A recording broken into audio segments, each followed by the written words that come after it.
Maxwell Stone stepped into the conference room with a face gone pale, his lips pressed so tightly together they almost disappeared. He had been Nikolai's right hand for 15 years, and had witnessed more deaths than he could count.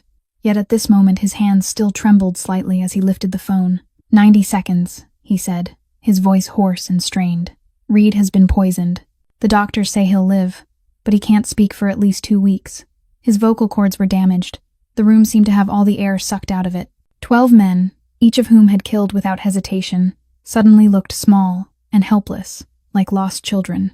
Nikolai still didn't turn around.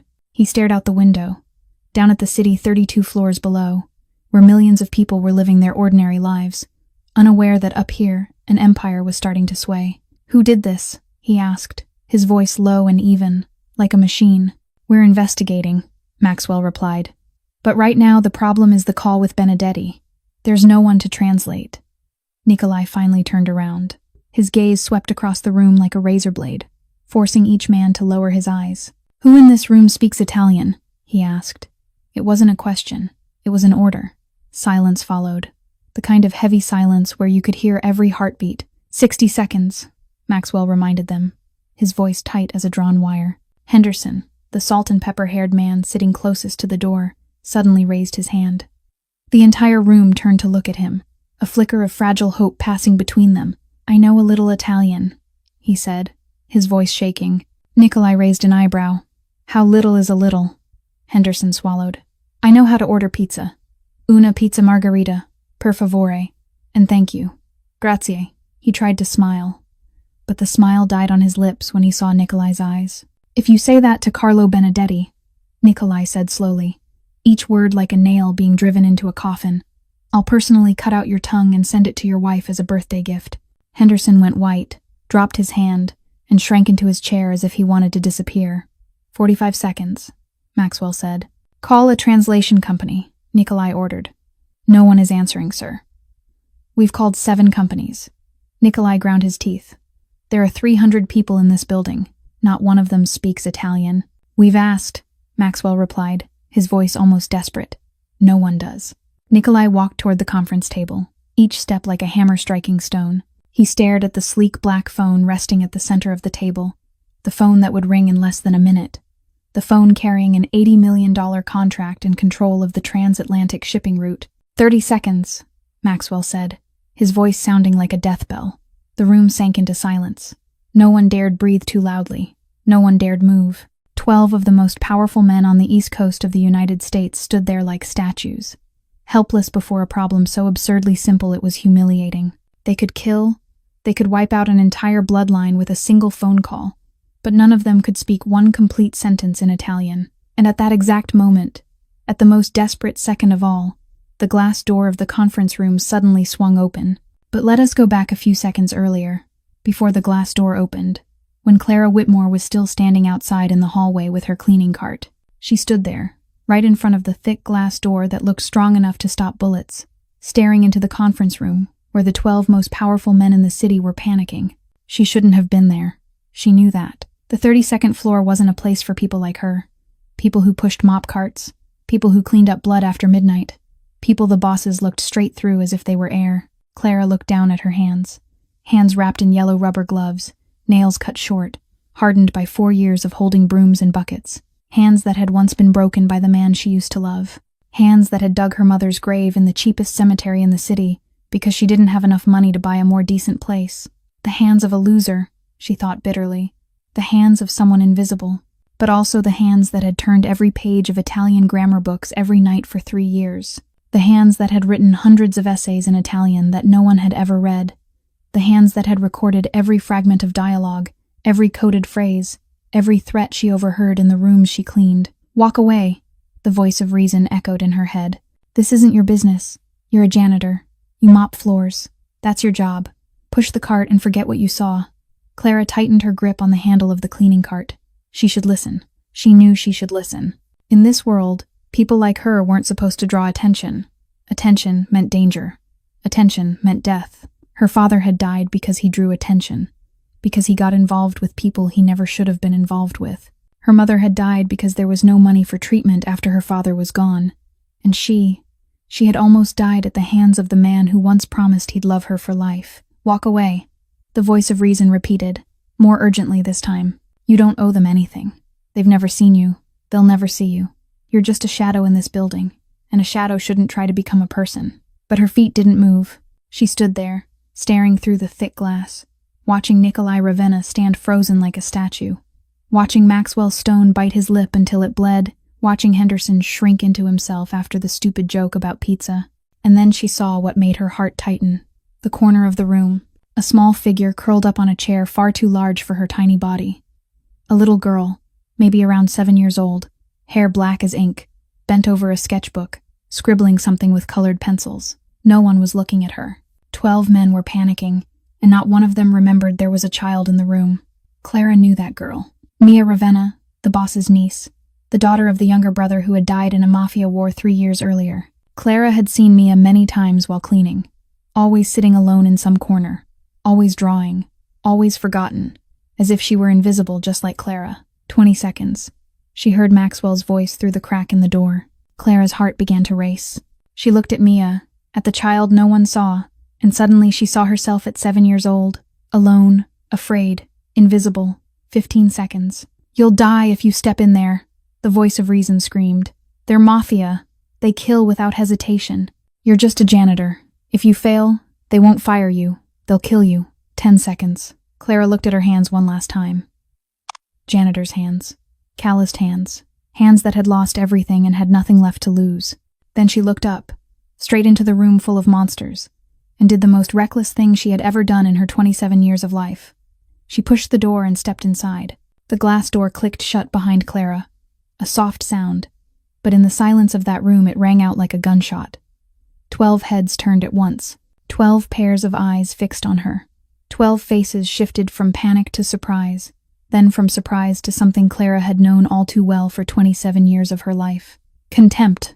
Clara stood there in her faded silver-gray janitor's uniform, yellow rubber gloves still on her hands, her hair pulled up high with loose strands falling free after a full day of work.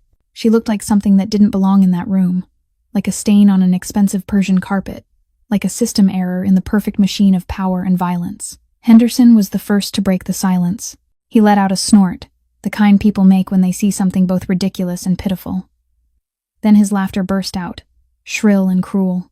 "Well, look who it is," he said, leaning back as if watching a comedy show. "The janitor. What does she want? To clean the conference room right now?" The laughter spread like an infection. A gaunt-faced man sitting beside Henderson chuckled. "Maybe she thinks we need someone to mop the floor before Benedetti calls." Another man, heavy-set with a neck like a bull's, laughed loudly. "Or maybe she wants to ask if we need the bodies cleaned up after the meeting." The whole room erupted in laughter. It wasn't joyful laughter. It was the laughter of the powerful, aimed at the weak, the laughter of wolves when a rabbit wanders into the den. Clara didn't move. She stood there, back straight, eyes forward, letting the laughter crash over her like waves. She was used to it. 4 years working here. 4 years being treated like air. 4 years hearing poisonous jokes they didn't bother to lower their voices for because they thought she didn't understand. But she did. She always did. Henderson stood up and walked toward Clara with the expression of a cat playing with a mouse. "Hey girl," he said, his voice sweet but his eyes cold. "Do you know where you are? This isn't a bathroom for you to clean. This is the meeting room of important people. You don't belong here." "I speak Italian," Clara said. Her voice wasn't loud, but it was clear enough to cut through the laughter. The room went silent for a second, then exploded again twice as loud. The gaunt-faced man nearly fell off his chair laughing. "She speaks Italian," he repeated, tears streaming from laughing too hard. "She probably knows how to say ciao and arrivederci and thinks she's a translator." Henderson took another step closer, close enough for Clara to smell the expensive cigar on him. "Listen, sweetheart," he said, lowering his voice as if speaking to a child. "We need someone to talk to the Sicilian Mafia, not someone who knows how to read an Italian restaurant menu. You understand the difference, right? Or is your level of education not enough to understand?" The laughter roared again. Someone at the far end of the table spoke up. "Send her back, Henderson. She probably learned Italian on social media. Those 30-day videos." "Yeah," the fat man chimed in. 30 days to master Italian.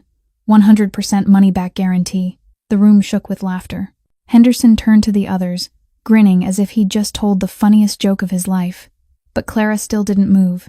She didn't lower her head. She didn't blush. She didn't run. She had endured far worse than this. She had endured beatings. She had endured the deaths of her father and her mother. She had endured 3 years of living in hell with the man who promised he'd love her. A few sneers from men who knew nothing about her couldn't hurt her. Nothing could hurt her anymore. "I didn't learn online," she said, her voice still steady. "I taught myself. 3 years. Every night after work. I don't have a degree because I couldn't afford one, but I can translate any business document." Henderson raised an eyebrow, thick like a caterpillar. "Taught yourself," he repeated mockingly. 3 years. Every night." He turned to his men. "You hear that? The janitor taught herself Italian every night, probably between cleaning toilets and taking out the trash." The laughter exploded one last time, louder and crueler, as if trying to grind Clara into dust. But amid all that laughter, there was one man who didn't laugh. Nikolai Ravenna still stood motionless by the window, steel gray eyes fixed on Clara. No contempt, no mockery, just watching, measuring. And that look frightened Clara more than all the laughter combined. Nikolai stepped forward. Each of his footsteps struck the marble floor like a hammer blow, and with every step, the laughter in the room faded away until it vanished completely. When he stopped in front of Clara, less than a single step away from her, the room had sunk into absolute silence. No one dared breathe too loudly. Henderson backed away, his face drained of color, as if he had suddenly realized he'd been joking with something that should never be joked about. Nikolai was almost a head taller than Clara. He looked down at her, gray eyes cold as a Siberian winter, and Clara looked back. She didn't lower her head. She didn't look away. She'd looked into the eyes of a devil before, in the cramped apartment where she'd been beaten for 3 years, and she'd survived. She wouldn't collapse before another gaze. "What's your name?" Nikolai asked, his voice low and even, like water flowing through a cavern. "Clara Whitmore, sir. How long have you worked here?" 4 years, sir." 4 years, Nikolai repeated, as if chewing on each word. 4 years and I've never seen you." Clara didn't answer. She knew it wasn't a question. People like her weren't meant to be seen. That was how this world worked. "You speak Italian," Nikolai continued. "Real Italian, not tourist Italian." Clara took a deep breath. This was the moment that would decide everything. She could step back, apologize, say she'd been mistaken, and push her cleaning cart away as if nothing had happened. But she'd gone too far to turn back. She'd walked into this room, stood before killers, let them laugh at her. If she retreated now, it would all be meaningless. So Clara opened her mouth and spoke. In Italian. "Yes, sir. I speak Italian fluently. I taught myself for 3 years, every night after finishing my shift. I don't have formal credentials because I couldn't afford them, but I can translate any business document and conduct any negotiation. I also understand the language of the underworld, the words outsiders aren't meant to know, the codes you use when you think no one is listening. But I listened. For 4 years, I heard everything." Her voice was clear, her pronunciation precise down to every syllable, her intonation natural, as if she'd been born in Florence rather than in the slums of this city. The room went dead silent, not the silence of contempt from before. This was the silence of people who'd just been slapped in the face by reality. Henderson's mouth fell open, his eyes bulging as if they might pop from their sockets. The gaunt-faced man sat frozen like a statue, his hand still half raised as if he'd meant to speak but couldn't find a single word. Maxwell Stone lifted an eyebrow, something almost like admiration flickering through his gaze. Nikolai's expression didn't change. He studied Clara for several long seconds that felt like centuries, then spoke slowly. "Do you know how important this call is?" Clara nodded. $80 million in control of the transatlantic shipping route. Nikolai's eyes narrowed slightly. "How do you know that?" "You talk as if servants don't have ears," Clara replied, still in Italian. "But we do, and we hear very clearly." Something passed through Nikolai's eyes. Not anger, not contempt, perhaps curiosity. Or perhaps something far more dangerous. "If this fails," he said, switching to English, his voice dropping to almost a whisper, "I won't fire you." "You understand what I mean." Clara understood. In this world, failure didn't mean losing your job. Failure meant losing your life. She was betting 27 years of her existence on a single phone call. "I understand, sir," she replied, her voice steady. Nikolai looked at her for one more second, then turned and pointed to the chair beside the phone. The chair Thomas Reed had occupied for 15 years. The chair of the official interpreter. The chair no one ever imagined a janitor would sit in. Clara stepped forward. She felt 12 pairs of eyes burning into her back, heard the poisonous whispers behind her. This will be a disaster. The janitor's insane. We're all dead. She sat down. The leather chair was cold, stiff, unfamiliar. But Clara didn't care. She looked at the sleek black phone in front of her, at the screen still dark, and waited. 5 seconds. Maxwell counted down. And at that moment, from the corner of the room, Clara felt someone watching her. She turned her head. Mia Ravenna, the 7-year-old girl she'd seen through the glass, was looking up from her sketchbook. The child's wide eyes rested on Clara, not afraid, not contemptuous, only filled with a child's pure curiosity. Then Mia smiled. A small smile, almost imperceptible, the kind forgotten children give to invisible adults, as if she were saying, "I see you. I believe you." The screen lit up. The connection was established, and the face of Carlo Benedetti, the Sicilian Mafia boss, appeared before them all. Carlo Benedetti looked like time had forgotten him, 65 years old, yet his eyes were still sharp as razors, his white hair slicked perfectly back, his face carved with deep lines where every wrinkle told a story of power and blood.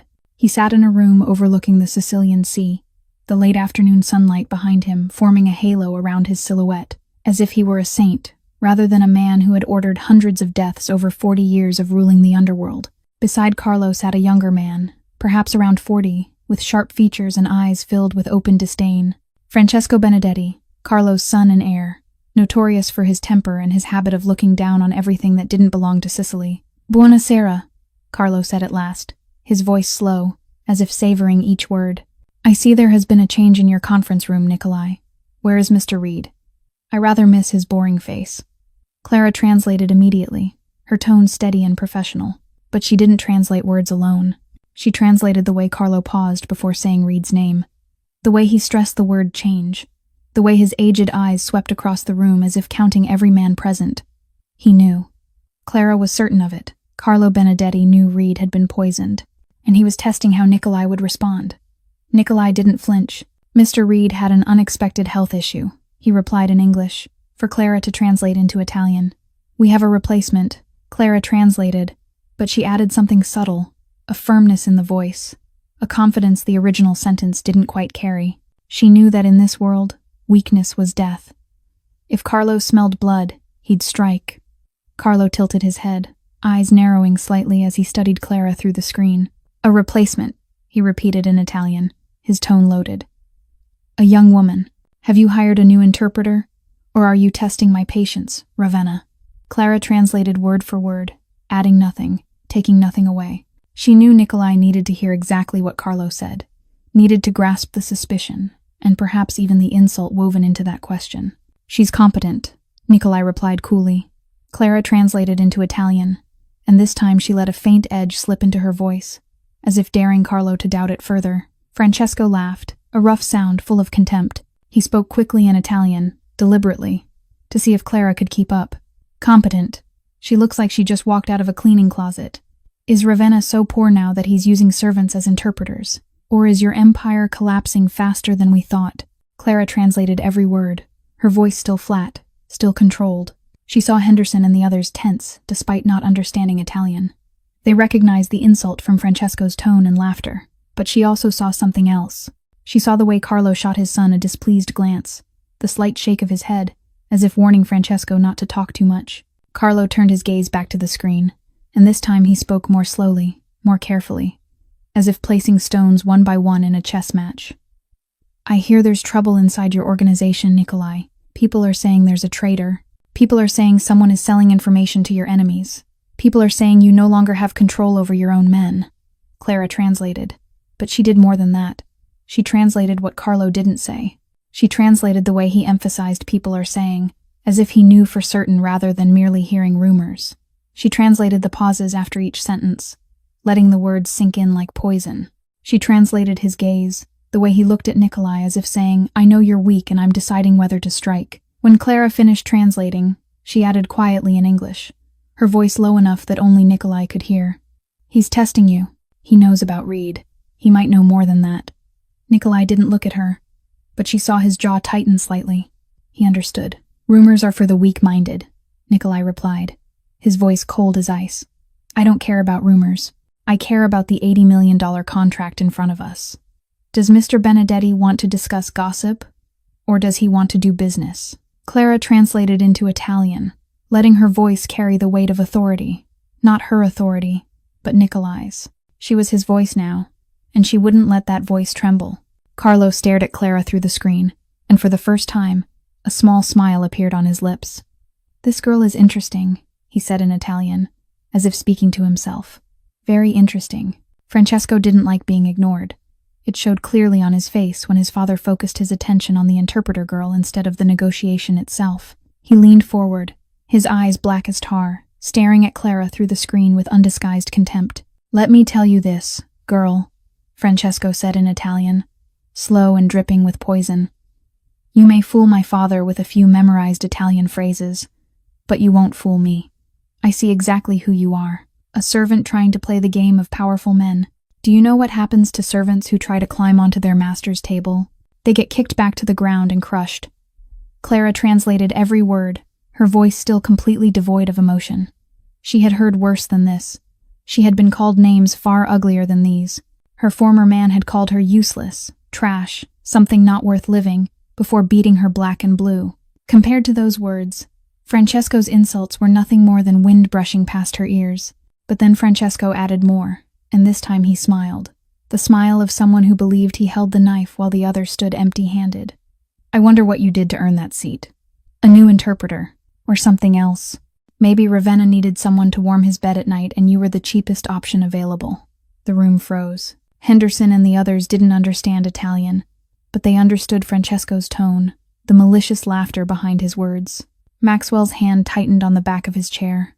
Nikolai stood motionless, yet the air around him seemed to thicken, as if anger were boiling beneath ice. Clara should have translated that line. It was her job.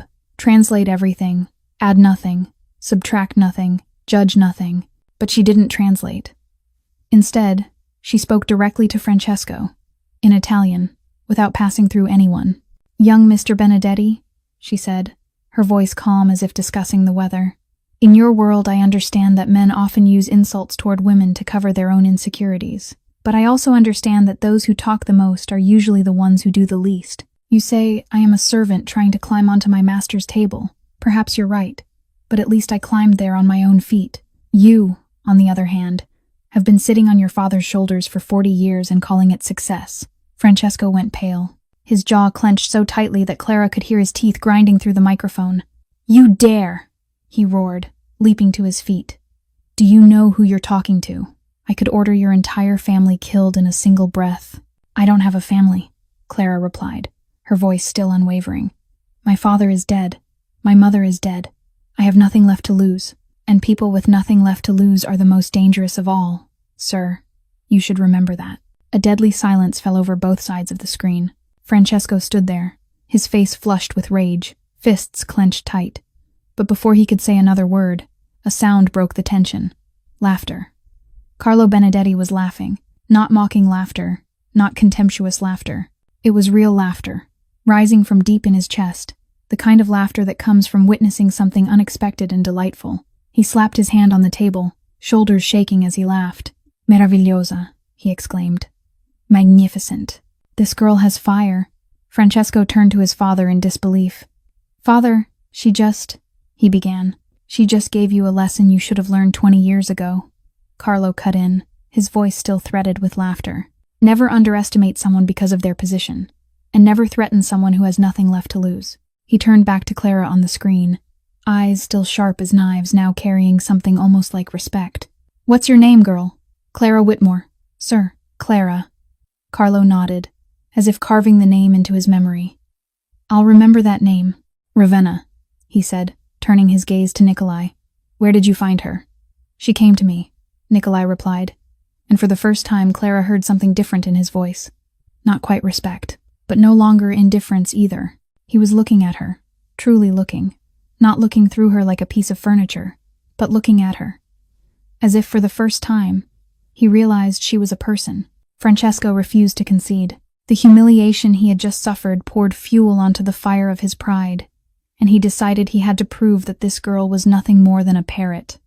Nothing more. He sat back down, eyes narrowing like a snake about to strike, and spoke a sentence in a language Clara had never heard in any film or course. Ancient Sicilian dialect, a tongue used only by the oldest Mafia families, passed down from generation to generation like a family secret, a language outsiders were never meant to learn. "Cu nesci fora du suo paese, nesci fora di sua natura," Francesco said slowly, placing each word as if setting a trap. His eyes locked onto Clara with triumph, certain that this time she would have no answer. The room waited in silence. 12 men held their breath, even though they didn't understand what Francesco had just said. Maxwell glanced at Nikolai with concern. Nikolai remained motionless, but Clara noticed his body lean slightly forward, as if anticipating something. Clara felt her heart beat faster. She knew the sentence. She knew it because she had heard it not in books, but in a dark room on the 32nd floor 3 years earlier, when she had been mopping the floor, and 2 men in the adjacent room didn't know she could hear everything. They had been talking about loyalty and betrayal, about those who leave their homeland and lose their true nature. She had written the sentence down, looked up every word, traced its origins during countless sleepless nights. Whoever leaves his homeland leaves his own nature. Clara translated the proverb into English for Nikolai, her voice still calm. "Young Mr. Benedetti is testing whether I understand Sicilian dialect." Then she turned back to Francesco on the screen, and this time she didn't translate. She answered, in Sicilian dialect, with a proverb older than Francesco's, one she had found in a worn old book at the public library, a book no one had probably opened in 50 years.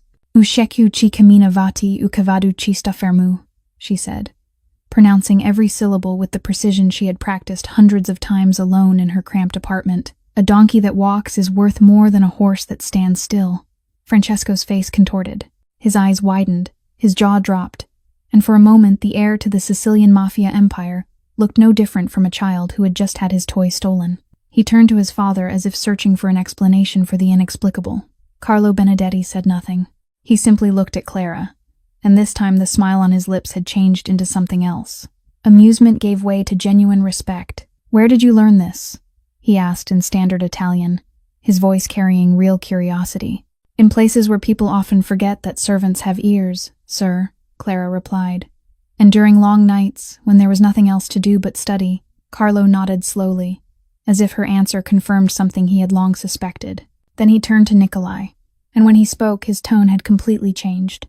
Gone were the hints, the tests, the veiled threats. What remained was the voice of a man ready to do business. "Very well, Ravenna," he said in Italian for Clara to translate. "I was planning to demand an additional 30% and control of the southern route, but this girl has given me the most interesting afternoon I've had in many years. So we will keep the original terms, $80 million, profits split evenly, and the shipping route remains under joint control." Clara translated, fighting to keep her voice from trembling with relief. She had just saved a contract worth tens of millions of dollars that she would never see a single dollar of, but she had also saved her own life. Nikolai nodded, his face still unreadable. "Agreed. Take good care of that girl, Ravenna," Carlo added before ending the connection. "Someone like her is rare. Don't lose her." The screen went dark. The room fell silent for 1 second, 2 seconds. Then Henderson let out a breath as if he'd been spared execution. Maxwell loosened his grip on the chair back. 12 men looked at one another, none of them speaking, but all of them understanding. They had just escaped death, and they had escaped it thanks to a janitor they had mocked 5 minutes earlier. Clara rose from the chair, her legs slightly unsteady from the tension that had stretched on too long. She was about to leave the room, return to her cleaning cart, return to the invisible life she knew so well. Then, Nikolai's voice cut through the air, cold and final like a military command. "You stay." Clara stopped, turned to look at him, and for the first time, she felt afraid. Everyone out. Nikolai's voice wasn't loud, but it carried the weight of a death sentence. The 12 men stood up instantly. No one dared ask why. No one dared look back. Henderson was the first to rush for the door, followed by the gaunt-faced man and the fat one, then the rest. They left as if fleeing, as if the room had just turned into a furnace and they were the lucky ones spared. Maxwell Stone was the last to go. He paused at the doorway, glanced at Clara with an unreadable look, then closed the glass door behind him. The click sounded like a prison lock snapping shut. Clara stood there, alone with Nikolai Ravenna, inside the armored room on the 32nd floor. No, not alone. She remembered Mia, still sitting in the corner with her sketchbook, silent as a shadow. Nikolai walked toward the window, his back to Clara. He looked down at the city below, millions of points of light beginning to shimmer as dusk settled in. The silence stretched on. Clara felt each second fall like a drop of water into an already overflowing basin. "I'm finished interpreting," Clara said at last, forcing her voice to remain calm. "May I leave now, sir?" "No." One word, cold as ice. "How long have you worked here?" Nikolai asked, still without turning around. 4 years, sir. 4 years. He repeated it, his voice carrying something Clara couldn't read. 4 years you've walked my corridors, cleaned my conference rooms, listened to my conversations, and I didn't know you existed. Clara didn't answer. She knew it wasn't a question. "You speak Italian better than read," Nikolai continued. "You understand Sicilian dialect. You know how to negotiate with men like Benedetti. You know things you shouldn't know." Clara's heart beat faster. She didn't know where this conversation was going, but she knew it wasn't simple. "I only listen, sir," she said. "That's all." "That's not all." Nikolai turned around, and this time he looked straight into Clara's eyes. The gray eyes were cold as winter, but deep within them was something else. Curiosity, or perhaps calculation. "From now on, you don't clean anymore." Clara blinked. "Sir, you're my interpreter now." The words struck Clara like a slap. Not because they insulted her, but because she understood what they truly meant. She wasn't being promoted, she was being kept. In Nikolai Ravenna's world, people with value weren't allowed to leave. They became assets, and assets belonged to their owner. "I don't think," Clara began. "I didn't ask what you think," Nikolai cut in, his tone as calm as if discussing the weather. "This is an order. You'll have a new office tomorrow, a new salary, a new life. You're no longer a cleaner. You're mine. Mine." The word echoed in Clara's head like an alarm bell. She wanted to object, to say she belonged to no one, that she'd escaped a man who once treated her like property, and she wouldn't let it happen again. But she said nothing, because she knew that in this world, opposing Nikolai Ravenna meant death. "Understood, sir," she replied, her voice steady. Nikolai studied her for a few more seconds, as if searching for any sign of resistance. Finding none, he nodded and turned back to the window. "You may go." But before Clara could take a step, a small hand tugged at the hem of her uniform. She looked down. Mia stood there, wide eyes lifted to Clara with shy hesitation. The girl didn't speak. She simply held out a sheet of paper from her sketchbook. Clara took it. The drawing was done in colored pencils, messy in the way only a 7-year-old's drawing could be. But Clara immediately recognized what it showed. A woman with yellow hands standing in the middle of a room filled with tall, dark shadows. The woman wasn't bowing her head. The woman was standing straight, and beneath the picture, in Mia's crooked handwriting, were 3 words. "She is brave." Clara looked at the drawing, then at Mia. The girl smiled, the same small smile as before, the smile forgotten children give to invisible adults. "Thank you, sweetheart," Clara whispered, her voice suddenly tight. Mia nodded, then returned to her corner as if nothing had happened. Clara walked out of the conference room, the drawing still in her hand, and as the glass door closed behind her, she didn't know that Nikolai was watching her through the reflection in the window, gray eyes carrying something even he couldn't name. The next morning, Clara walked into the Ravenna Holdings building as she did every day, but everything was different. Instead of turning left toward the janitor's room to collect her cleaning cart, she was escorted by a security guard straight to the 32nd floor in a private elevator, the same elevator she hadn't been allowed to step into for 4 years. Her new office sat right beside Nikolai's, separated by nothing more than a wall of frosted glass. The room was 10 times larger than the shabby apartment she was renting, with a black oak desk, an expensive leather chair, and windows overlooking the entire city. On the desk waited a new laptop, a new phone, and a neatly folded set of clothes inside a box. A black suit, a white shirt, high heels, no more faded silver-gray janitor uniform, no more yellow rubber gloves. Clara stood in the middle of the room, feeling as though she'd stepped into someone else's dream. She touched the surface of the desk, the back of the chair, the glass of the window, as if she needed proof that it was all real. But real didn't mean good. She knew that. She hadn't been promoted for her talent. She'd been locked inside a gilded cage because she knew too much. A soft knock pulled Clara from her thoughts. An older woman entered, gray hair pinned neatly up, her face lined with age but her eyes still sharp. Mrs. Patterson, the Ravenna family housekeeper for 30 years. Clara knew her, had seen her a few times while cleaning the upper floors, and she was one of the few who had ever nodded at Clara, instead of looking through her as if she didn't exist. "I brought you coffee," Mrs. Patterson said, setting a cup on the desk. "And a piece of advice, if you want it." Clara looked at her and waited. "Be careful," Mrs. Patterson said, lowering her voice as if afraid someone might hear. "In this world, being noticed can be more dangerous than being invisible. You've stepped out of the shadows, and now you're under the spotlight. All eyes are on you. Not all of them are friendly." "I understand," Clara replied. Mrs. Patterson shook her head. "You don't yet, but you will. Let's just hope that when you do, it isn't too late." Mrs. Patterson left, leaving Clara alone with the coffee and the unsettling warning. The days that followed passed like a storm. Clara translated documents, contracts, correspondence, encrypted messages. She sat in meetings, interpreting conversations whose content made her spine go cold. Names, locations, numbers, orders wrapped in polite language but carrying death sentences. Liquidate the shipment at the eastern port. Clean up the issue with the uncooperative partner. Deal with the one who talked to the police. Clara understood every word. Liquidate meant dispose of. Clean up meant kill. Deal with meant make disappear permanently. She took notes, translated, and kept her face blank like a machine. But every night, when she returned to her apartment, she sat in the dark and trembled. She'd seen darkness before. She'd wiped away blood. She'd heard whispers of death. But now she wasn't standing outside looking in. She was inside the eye of the storm. One evening, when the building had mostly emptied, Clara passed a room with its door slightly open. Light spilled into the hallway, and she heard Nikolai's voice speaking to someone inside. She didn't intend to stop. She shouldn't have stopped.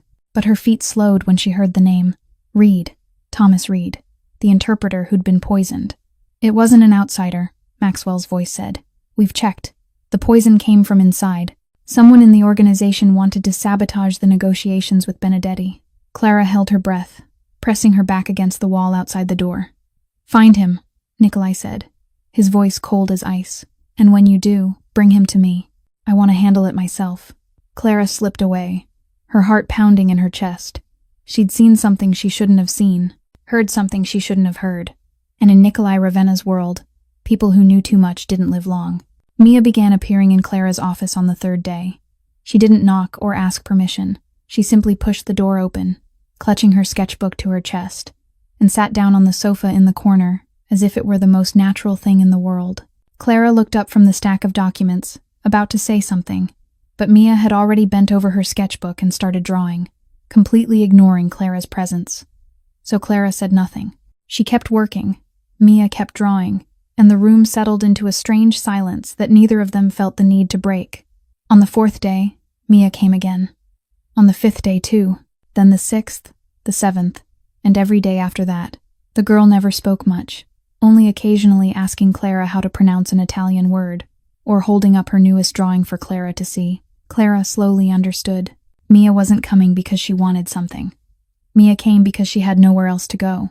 This 7-year-old child lived in a building full of people, yet no one truly saw her. Nikolai was too busy with his empire. His men treated the girl like decoration. Mrs. Patterson cared, but she had too many duties of her own. Mia was a forgotten child in a world of ruthless adults, just as Clara had once been a forgotten child in a world of poverty and violence. 1 week passed, then 2. Clara grew used to Mia's presence, used to the sound of colored pencils scratching against paper, used to the sudden innocent questions that cut through her concentration while she was translating complex contracts. She also began to notice small things. Mia liked purple more than pink.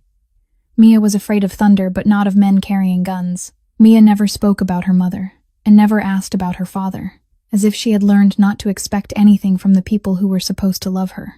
Then one day, as Clara was getting ready to leave her office, she saw Mia curled up on the sofa, eyes red as if she'd been crying. Clara stopped. "What's wrong, Mia?" The girl didn't answer, only lowered her head to stare at her sketchbook. Clara walked over, sat beside her, and waited. She'd learned that sometimes silence was the best way to let someone open up. 1 minute passed, 2. Then Mia's voice came. so soft it was almost a whisper. "Today is my birthday." Clara's heart tightened. Birthday. She looked around the room, down the hallway, across the 32nd floor.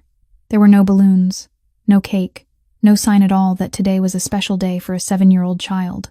"No one remembers," Mia went on, her voice trembling. "I didn't tell anyone because I thought they'd remember. They forgot last year too, and the year before that. But I kept thinking this year would be different." Clara looked at the girl, at the wide eyes, struggling not to spill tears, at the small shoulders shaking as she fought not to cry. And she saw herself. She saw the 7-year-old child sitting alone in an empty house on her birthday, waiting for a father who never came home because he was drunk somewhere, waiting for a mother to buy a cake when there wasn't any money. She saw all the years when no one remembered she existed.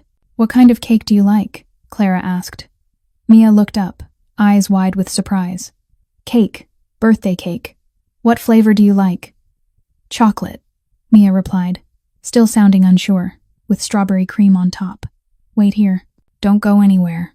Clara stood and hurried out of the office. For the first time since being kept on as an interpreter, she left the 32nd floor without asking permission. She went down to the ground level, stepped out onto the street, and found the nearest bakery. 45 minutes later, Clara returned with a small chocolate cake topped with strawberry cream, a bundle of birthday candles, and a purple teddy bear she'd bought from a toy shop along the way. Mia was still there, in the same spot, as if she didn't quite believe Clara would come back. When the girl saw the cake, her eyes lit up in a way Clara had never seen before. "Is this for me?" Mia asked, her voice shaking. "It's for you. Happy birthday, Mia." The girl didn't say anything. She simply stood up, ran into Clara's arms, and cried. Not the cry of sadness, but the cry of a child who was being seen for the first time. Clara held Mia, gently stroking the girl's black hair, and felt something warm spread through her chest. She didn't know that beyond the glass door, Nikolai Ravenna was standing there watching, his face unreadable. But for the first time, his gray eyes carried something that looked very much like pain. How long Nikolai stood there, he didn't know. Maybe a minute, maybe 10 minutes, maybe an entire lifetime.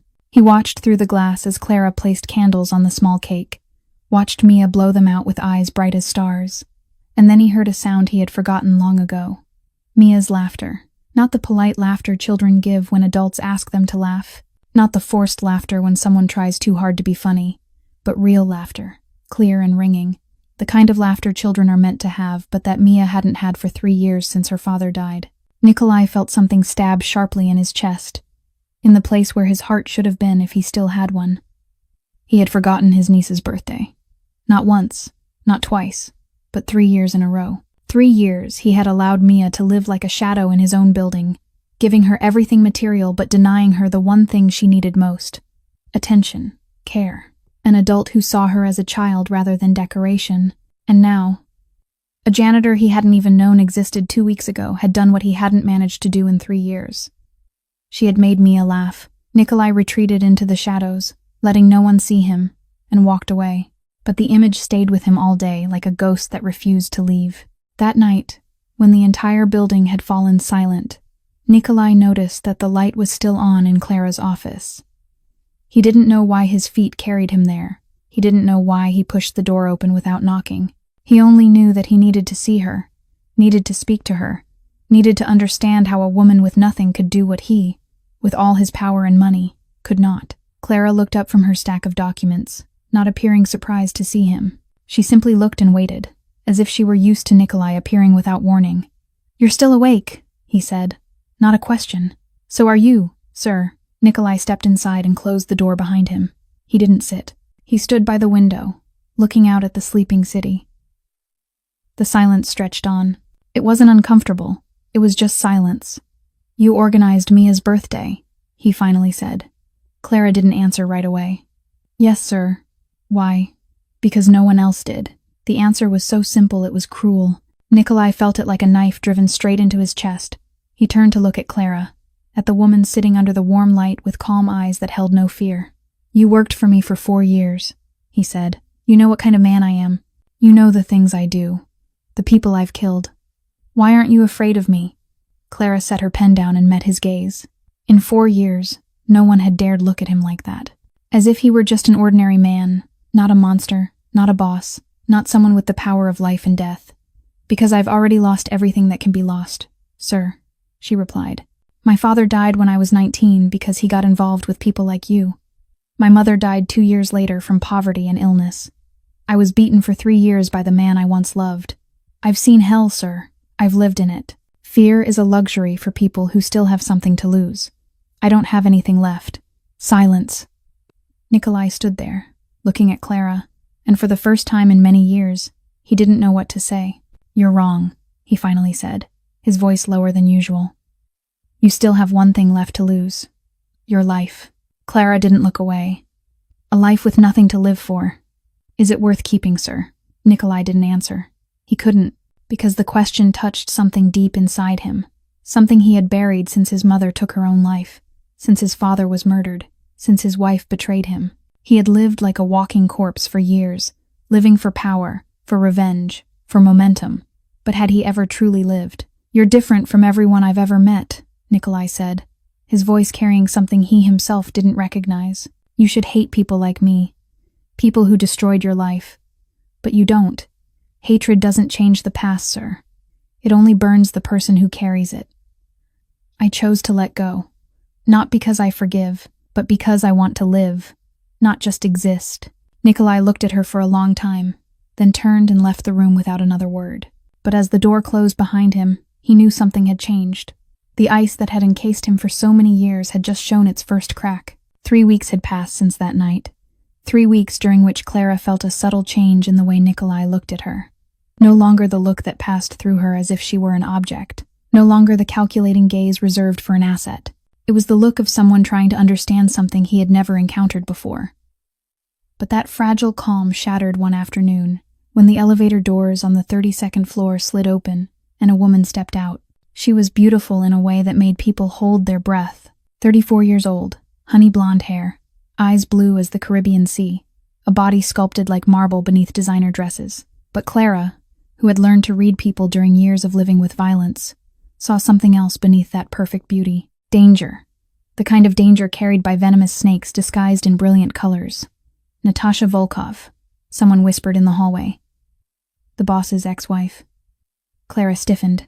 She had heard that name before, in conversations she wasn't meant to hear, in documents she had translated.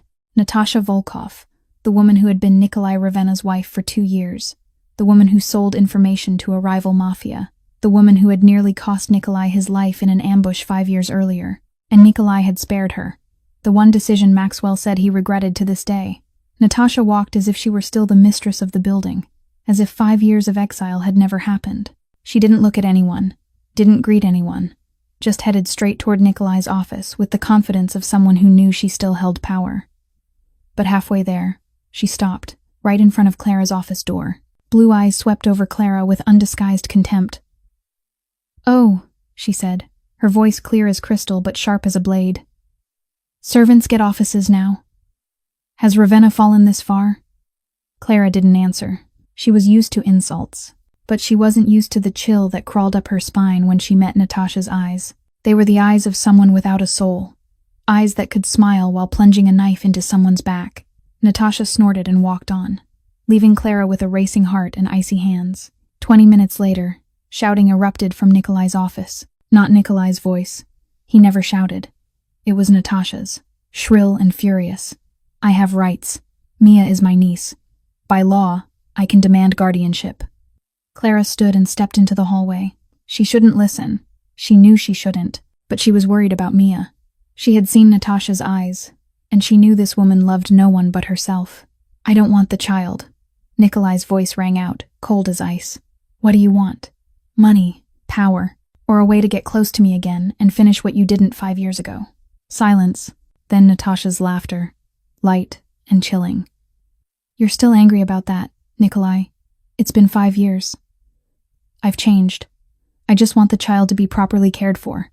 You're Mafia. You can't raise a little girl. I can give her a normal life. Get out." Nikolai's voice dropped, more dangerous than any shout. "Before I forget that I spared your life once." "You can't throw me out," Natasha replied calmly. "I have lawyers. I have evidence of what you do. If you don't give me custody of Mia, I'll take everything to court, And you know what happens when the police start investigating Ravenna Holdings. The door flew open. Natasha stormed out, her face flushed with rage, though she struggled to maintain her pride. She shot Clara a look full of malice. "Enjoy your position while you can, servant," she said quietly. "It won't last long."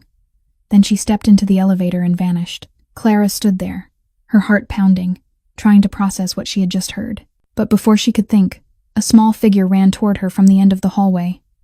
Mia. The girl rushed forward, her face pale, wide eyes filled with terror, and crashed into Clara. She was shaking so hard Clara could feel every tremor through her clothes. "She's back," Mia whispered, her voice breaking with tears. "She wants to take me away. I don't want to go with her. I'm scared of her. Please don't let her take me." Clara wrapped her arms tightly around Mia, gently stroking the girl's black hair. "I'm here," she whispered. "I won't let anyone take you." She didn't know if she had the right to promise that. She was just an interpreter, just a promoted servant, just no one in this world of power and violence. But holding Mia's trembling body, Clara knew she would do anything to protect this child, even if it meant standing against Natasha Volkov. Natasha didn't give up. In the days that followed, she appeared at Ravenna Holdings like an uninvited ghost, drifting through the corridors, chatting with the men, smiling at those who had once served her when she had still been mistress of the house. Clara watched from a distance, watched the way Natasha whispered into Henderson's ear, the way she laughed with the gaunt-faced man, the way she rested her hand on men's arms and looked at them with those bright blue eyes full of promise. She was building allies, planting doubt, manipulating one person at a time like a patient spider weaving its web, and Clara knew exactly what she was saying about her. "Do you know that new interpreter?" Natasha said to Henderson in the hallway, her voice loud enough for Clara to hear from her office. Her father was drowning in debt and died because of gambling. Betrayal runs in her blood. She's just a servant in disguise, trying to climb into the boss's bed to gain status. Henderson nodded, his eyes flicking toward Clara with the contempt he had been suppressing for weeks. Now someone had given him permission to show it openly, and he didn't hesitate. The rumors spread like a disease. Clara felt the shift in the way people looked at her, in the whispers behind her back, in the hostile glances when she walked down the hall. But she didn't care. She was used to being hated. What she cared about was Mia. Natasha began approaching the child. Every day she brought new gifts, expensive dolls, designer dresses, promises of a wonderful life if Mia would just go with her. But Mia wasn't fooled. A 7-year-old, with the instincts of someone who had been abandoned too many times, could see the falseness behind Natasha's sweet smile. Whenever Natasha appeared, Mia ran to hide behind Clara, clinging to her skirt like a lifeline. Until one day, Natasha lost her patience. Clara was working in her office when she heard Mia crying in the hallway. She rushed out and saw Natasha gripping Mia's wrist, pulling the girl toward the elevator. "Come with Auntie," Natasha said, her voice still sweet but her hand squeezing so tightly Mia winced in pain. "Auntie will buy you ice cream. We'll go for a walk. You don't need to stay in this dark place." "I don't want to," Mia cried, struggling. "I want to stay. I want Clara." "Clara," Natasha sneered. "That servant is nobody. She's just... let her go." Clara's voice cut through the hallway, cold and decisive. She stood there, blocking Natasha's path to the elevator, back straight, eyes locked onto the venomous blue gaze in front of her. Natasha stopped, but she didn't release Mia. "What did you just say to me?" she asked, her voice dropping into something dangerous. "I told you to let her go," Clara repeated. "You're hurting her." Natasha looked at Clara as if she were an insect, daring to crawl onto her shoe. "Do you know who you're talking to?" "I'm Natasha Volkov. I used to own this place. And what are you? A servant who happens to speak Italian. Don't think that just because Nikolai lets you sit in a nice office you have the right to interfere in my affairs." "You can be anyone you want," Clara replied, her voice steady. "But you don't get to hurt this child. Not while I'm standing here." Natasha released Mia. The girl immediately ran to Clara and hid behind her, sobbing. But Natasha didn't retreat. She stepped closer. So close Clara could smell her expensive perfume, and smiled, cold as ice. "You dare challenge me," she whispered. "A servant dares challenge me. Don't you know what I can do to you?" And without waiting for an answer, Natasha raised her hand and struck. The slap was so hard Clara staggered, her cheek burning, the metallic taste of blood filling her mouth. But she didn't fall. She didn't step back. She just stood there, shielding Mia, blood at the corner of her lips, staring straight into the eyes of the woman who had hit her. "You can hit me," Clara said, her voice eerily calm, "but you don't touch this child." Natasha raised her hand again, but it was stopped in midair by another hand, bigger, stronger, and cold as ice. "Natasha," Nikolai said, his voice so low it was almost a whisper. "Get out, now." Natasha turned, her face draining of color when she saw Nikolai standing right behind her. He looked as though he'd been there for some time, gray eyes darkening as they took in the blood on Clara's lip. "Nikolai, I was just—" Natasha began. "Get out," Nikolai repeated, each word falling like a hammer. "Before I forget, you were once my wife. Before I do what I should have done 5 years ago." For the first time since she arrived, Natasha looked afraid. She stepped back, looking at Nikolai, then at Clara, then at Mia crying behind her. "This isn't over," she hissed. Then she turned and hurried toward the elevator, the sound of her heels echoing like a racing heartbeat in the deadly silence of the hallway. When the elevator doors closed, Clara finally let out a breath. Her knees suddenly weakened, and she almost collapsed, but a hand caught her. Nikolai's hand. "Are you all right?" he asked, and for the first time, his voice carried something that sounded very much like concern. Clara didn't answer right away. She was trying to control her breathing, trying to keep her legs from trembling, trying to appear strong, even as her body betrayed her with every passing second. Mia was still clinging tightly behind her, sobbing, and Clara forced herself to focus on the child instead of the sharp pain pulsing at the corner of her mouth. "It's all right now, Mia," she said gently, turning to stroke the girl's hair. "She's gone. No one's going to hurt you anymore." Nikolai motioned to Mrs. Patterson, who had appeared without Clara even noticing, her aged eyes filled with worry. "Take Mia with you. Give her some hot chocolate and stay with her until she falls asleep." Mrs. Patterson nodded and gently led Mia away. The girl glanced back at Clara one more time, as if needing to be sure she was still there, still safe. Clara smiled reassuringly, even though the movement made the split on her lip ache more. When Mia and Mrs.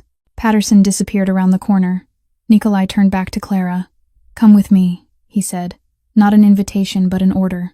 Clara followed him into his office, a room she had entered many times to translate documents but had never felt as heavy as it did now. Nikolai closed the door, walked to the liquor cabinet, took out a bottle of whiskey, and poured some onto a white handkerchief. Then he turned back and stood in front of Clara, so close she could smell tobacco and sandalwood on him. He raised his hand. Clara didn't flinch, didn't step back, even though instinct screamed that she should. Nikolai's hand touched her chin, gently lifting her face, and pressed the handkerchief to the wound at the corner of her mouth. The alcohol burned against her skin, but Clara didn't grimace. She had endured far worse pain than this. "You protected Mia," Nikolai said, his voice low and even. "You knew Natasha could kill you, and you still protected her." "Why?" "Because Mia is a child," Clara replied, looking straight into his eyes. "And I was once a child no one protected. I know what that feels like. I don't want Mia to know it." Silence fell. Nikolai kept the cloth against her lip, but his gray eyes were fixed on her with something she'd never seen in them before. Not calculation, not coldness, but pain. Pain buried so deep it had almost turned to stone, yet still there, still smoldering. "Your past," he said. "I've had it investigated. Your father died because of Mafia debt. Your mother died from poverty. You were abused for 3 years. Clara wasn't surprised. She'd known Nikolai would investigate her. It was his nature, knowing everything about everyone around him. "You know everything," she said. "Then you also know why I'm not afraid of death." Nikolai lowered his hand, the handkerchief now stained red with her blood. He looked at it for a moment, then looked up, and for the first time, he spoke about himself. "My mother killed herself when I was 15. Clara stayed silent, waiting. She couldn't bear this life," Nikolai continued, his voice flat, as if telling someone else's story. "She couldn't bear the blood, the violence, watching her husband kill people. One night, she went up to the roof and stepped off. I was the one who found her." Clara felt her chest tighten. She wanted to say something, but there were no words that were enough. 2 years later, my father was killed, Nikolai went on, by the man closest to him. The one he trusted like a brother. I had to watch my father die in his own blood and couldn't do anything. He paused, his jaw tightening. "Then, I married Natasha. I thought I could have a normal life. I thought someone could love me for who I was, not for power. But she sold me to my enemies. Nearly got me killed in an ambush." He looked at Clara, and in that moment she didn't see a mafia boss. She saw a lonely man, crushed by betrayal and loss, driven into darkness by the very people who should have loved him. "I haven't trusted anyone since," he said. "I don't trust kindness. I don't trust love. I treat people like tools, because at least tools don't betray you. Until—" He stopped, as if weighing whether to continue. "Until I met you." Clara stopped breathing. She didn't know what she was waiting for, didn't know what she was hoping for. She only knew that the distance between her and Nikolai had suddenly become very small, so small she could count the silver strands at his temple. "You're not afraid of me," Nikolai said, almost in a whisper. "You don't want anything from me. You protected my niece with your own life. You're the first person in many years who's made me." He paused, searching for the words. "Made me want to believe again." Clara looked at him, at those gray eyes opening for the first time after years of being sealed shut, and she felt something shift between them. Not love, not yet, but the fragile connection of two broken souls recognizing each other in the dark. The intimate moment between them was shattered by a sharp, urgent knock on the door. Maxwell Stone entered without waiting to be invited, his face pale in a way Clara had never seen during her time working here. "Boss," Maxwell said, his voice stretched tight like a wire. "We have a serious problem." Nikolai shifted instantly, from a man who had just opened himself back into the cold mafia boss in the blink of an eye. He stepped away from Clara, his gray eyes turning hard as steel. "Speak," he ordered. "Natasha is working with Kozlov," Maxwell replied. "The Kozlov family, Russian mafia. Ravenna's sworn enemy for 20 years. Clara had seen the name in documents she'd translated, knew about the shadow war between the two families, understood that Kozlov would do anything to bring Nikolai down. We intercepted some communications," Maxwell continued. "Natasha doesn't just want Mia. She's using the custody battle as a distraction. While we're focused on courts and lawyers, Kozlov will strike. They've planned everything in detail. Someone inside is feeding them information." "When?" Nikolai asked, his voice steady even though the news could mean death. 3 days, Maxwell said. "Saturday night. They know your schedule, the security layout, everything." Clara stood still in the corner, trying not to draw attention, but her mind was racing. 3 days. Only 3 days before Kozlov attacked. And if they succeeded, Nikolai would die, Mia would fall into Natasha's hands. Everything Clara had tried to protect would vanish. Then she remembered something. The notebook. The small notebook she'd kept for 4 years, from nights cleaning meeting rooms, from conversations people thought she couldn't hear, from scraps of paper she'd read before throwing them away. She didn't know why she'd written everything down. Maybe it was how she survived, knowing what was happening so she could avoid danger. Maybe it was the instinct of the powerless, gathering information like weapons. Whatever the reason, she knew now that what she had could save Nikolai. "Sir," Clara said, her voice calm even as her heart pounded. "I have something that can help you." Nikolai and Maxwell turned to her, surprised. Clara walked to her desk, where her small bag rested, and took out an old leather notebook, worn and frayed from being opened and closed too many times. "What is this?" Nikolai asked. "For 4 years," Clara replied, placing it on the desk. "I wrote down everything I heard, saw, read, conversations in meeting rooms, names that came up, plans, deals. I didn't know why back then, but now I do. I was too terrified to show you this sooner, sir. I thought if you knew I had been recording your secrets, you would kill me. But now, with Mia in danger, I don't care anymore." Nikolai picked up the notebook and flipped through the pages. His face stayed controlled, but Clara saw his eyes widen slightly with each page. Maxwell leaned in, reading over his shoulder, and let out a stunned curse. His finger stopped at a name near the top of the page. "Henderson," he muttered, his face darkening with rage. "That rat has been feeding them intel for months. Security, take him away. Make sure he never speaks again." 2 guards immediately seized Henderson, dragging the screaming man out of the conference room toward the soundproof exit. His fate was sealed. "My God," Maxwell said, turning back to Clara with wide eyes. "You know all of this. You have a list of moles, Kozlov's timetable, Natasha's weak points. No one pays attention to the help," Clara said. "That's the strength and the curse of people like me." Nikolai looked up at her, and in his eyes was something Clara couldn't name. "You could sell this information to Kozlov," he said slowly. They'd pay you enough to disappear and start a new life. Why didn't you? Because of Mia, Clara answered. If you die, she'll have no one. Silence held for a beat. Only because of Mia? Nikolai asked, his voice carrying something Clara couldn't quite place. Clara looked at him. At the man who had opened himself to her moments earlier. The man she was beginning to see beyond the cruelty. And because you're not entirely the monster you think you are, she said softly. Nikolai said nothing, only studied her for a long second, then turned to Maxwell. Call in everyone we trust, he ordered. Purge the moles on this list. Restructure security. We won't wait for Kozlov to strike. We'll set the trap. Maxwell nodded and hurried out. Nikolai turned back to Clara, and for the first time since she'd walked into that room full of killers more than a month ago, he said 2 words she never thought she'd hear from a Mafia boss. Thank you. 2 words. But in Nikolai Ravenna's world, they weighed as much as mountains. 3 days passed like 3 seconds.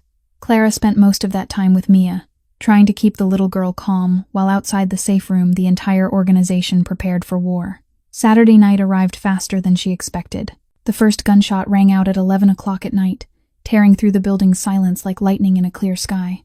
Then the second, the third, the fourth. A relentless downpour of gunfire mixed with screams, shattering glass, and hurried footsteps echoing through the corridors.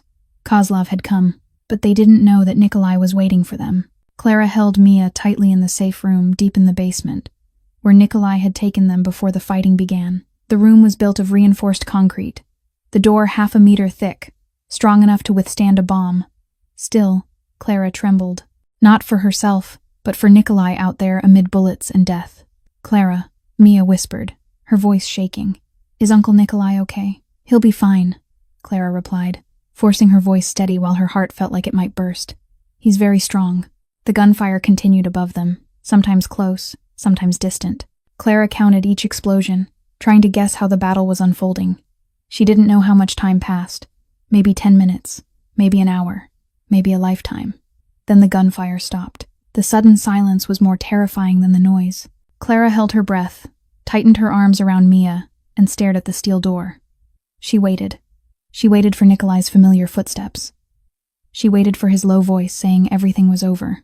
But the silence stretched on, heavy and suffocating. Thinking the battle was won and Nikolai might be injured, Clara made a decision.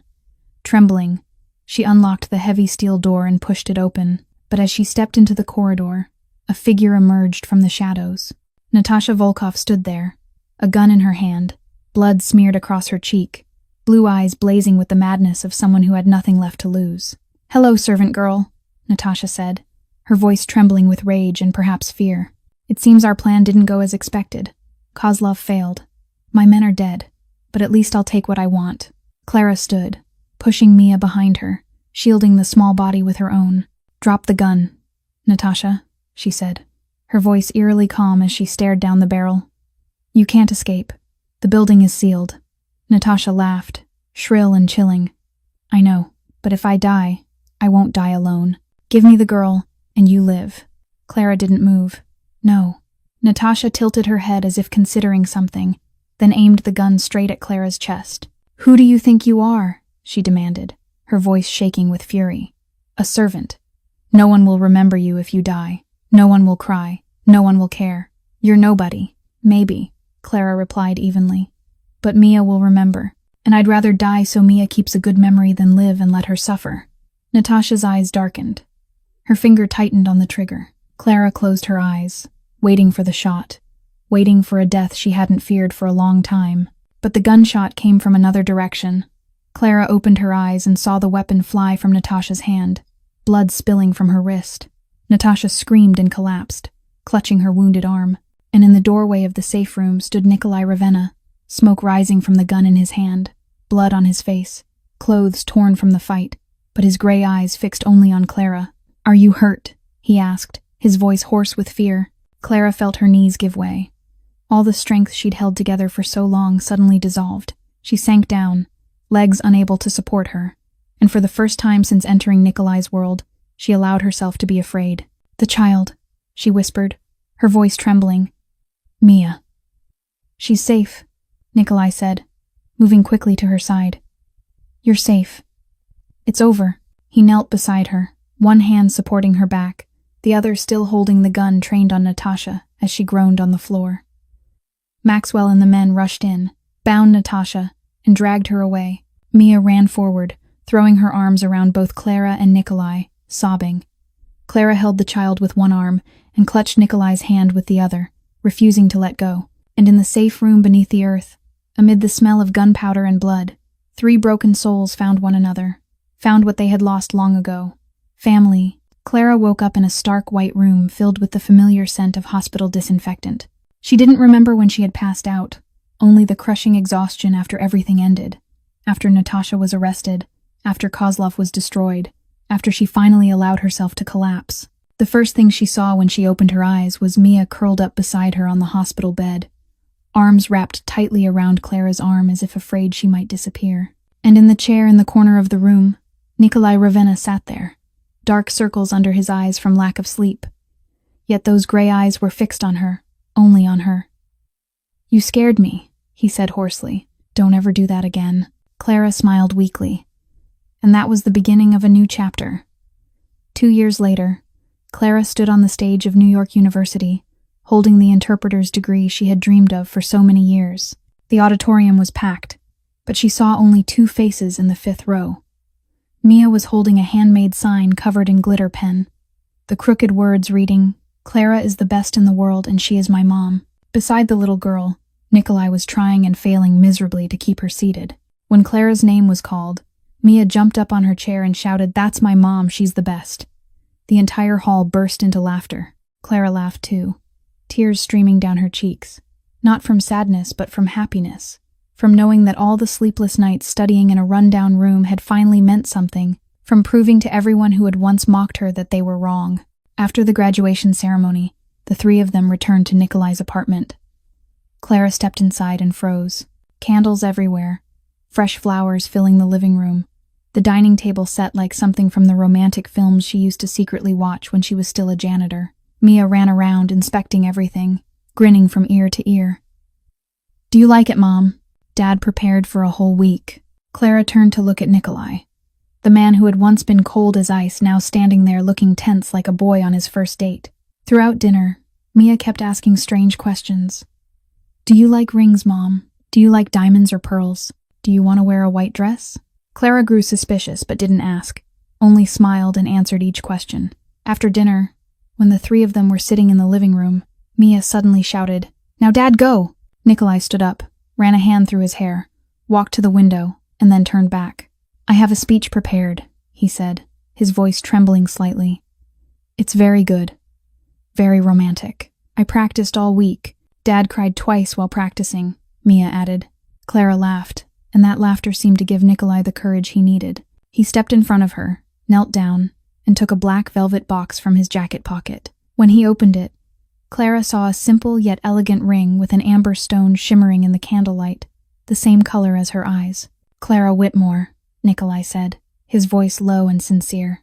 2 years ago, you were the help no one saw, the woman pushing a cleaning cart through my corridors. Today, you're the woman who saved my company, saved my niece, saved me from myself. You're the woman I love." Mia bounced on the sofa, trying and completely failing to stay quiet. "Will you marry me?" Nikolai asked, his gray eyes holding all the honesty he possessed. Clara looked at him, looked at Mia, looked at the ring, looked at a life that had transformed from an invisible janitor into a woman who was loved. "Yes," she whispered, tears falling freely. "Yes, 1,000,000 times yes." Mia screamed with joy and threw herself around both of them. "I knew it. I planned everything. Can I be the flower girl? I've been practicing throwing petals." Nikolai slid the ring onto Clara's finger, then wrapped his arms around her and Mia, and in that room filled with candles and flowers, 3 people who had once been broken found one another, found family, found love. Everyone who had once laughed at that janitor was now stunned, and Clara, the woman who had been invisible for so many years, finally shone.